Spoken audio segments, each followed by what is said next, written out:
عالمي ادب کې موږ مختلف خلک څېړلي دي. دا د ادب کیسې یا د ادب سیر د فاروق سرور ډیر شایکار کتاب دی چې د دنیا کم د عالمي ادب کم مخکش چې دی هغه یې رامخته کړي دي.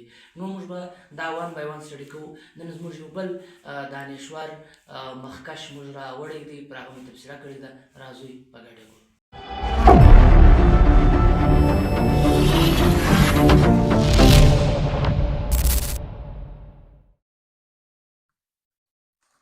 د ادب کې سیر د فاروق سرور کې یو بل ډیر انقلابي مترقي نوم څېړلی دی چې هغه میکسم ګورکي دی.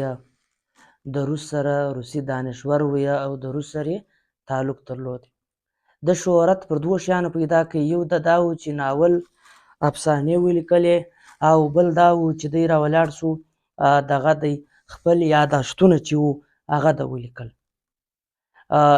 په اصل کې دی ټالسټای، چیخوف او لیلن باندې ډیر زیات ارټیکل ولیکو.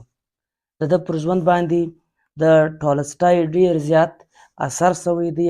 که څه هم د هغه شیان خپل کړي نه دي، خو بیا هم د هغه څخه ډیر پر ده باندې اغیزه کړې ده. د دغه باندې دا میکسم ګورکي چې وایي دا د دریای ایګک له ساحل سره دا پیدا سوی وي، او د ده په ژوند کې 3 فیزه دي چې په هغه کې د افسانې لیکل کېږي یا دغه لیکل کېږي. دریم فیز چې و د ده د ژوند درېیمه دوره چې وه هغه ډیره عجبه وه. هغه داسې دوره وه چې ده له لیلن سره، ولادمیر لیلن سره دوستي پیدا سوه، له هغه سره تعلق پیدا سو، او له هغه سره یې ناسته ولاړه ډیره زیاته سوه چې هغه پر ده ډیر زیات اثر وکړي.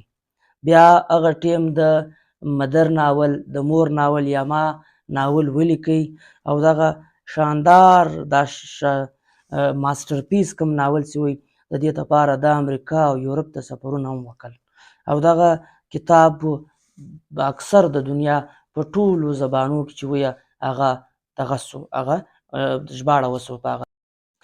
بیا داسې وخت راغلی چې د لیلن سره ډیر زیات اختلاف راغلی.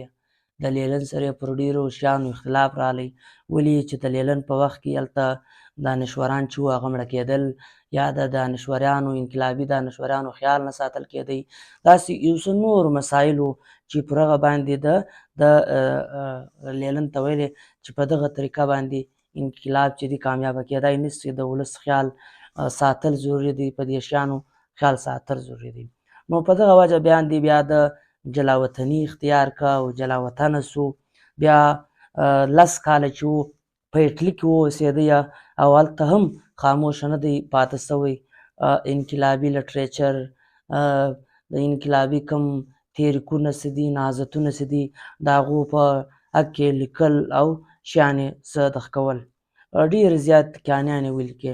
خو بیا داسې وشو چې کله جوزف سټالن دغه راغلی، د USSR مصر راغلی، نو هغه ټیم چې ولو بیا یې دوی خوشحاله کړي او دی یې بېرته راوستی.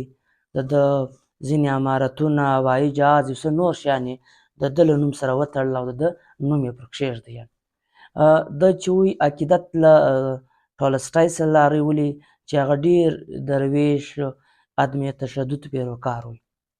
ده دا ویلی چې لیډر باید د ټالسټای خویونه چې دی هغه خپل کړي، هغه خوبیانې باید ولري، او ده په خپل ژوند کې انسانیت ته ډېر زیات ترجیح ورکړې ده. همدغه د مدر ناول چې دوی کوم د شهرت پر بام وخځاوه، هغه شوروي اتحاد کې نه په ټوله دنیا کې چې و دا ناول یو تلکه مچاو که، یو شور یې جوړ کړي. دا ناول باقاعده د انقلابي او د مارکسي او لیلني کوم تحریکونه چې وو هغه د هغو دپاره باقاعده یو قسم فرض ګڼل کېدو چې دا سټډي کړي. په دا ناول کې یوه مور، یوه بچي دغه څرنګه یو له بل سره تعلق جوړېږي، او بیا هغه بچی هغه خپله مور څرنګه راضي کوي، او بیا هغه مور کوم کردار ادا کوي دا د بچي سره. نو دغه موضوع یې مکمله څېړلې ده، او دغه کتاب چې دی یا دا ډېر مهم دی، یا شعر هم خلک سټډي کوي، د دې کتاب حواله هر ځای چې وي دا موجوده وي او دا دغه وي. نو دا د کوم میکسم ګورکي چې دی د دې لټریچر ویل او په دا سر خلاصول او د مترقي سیاست لپاره دی ډېر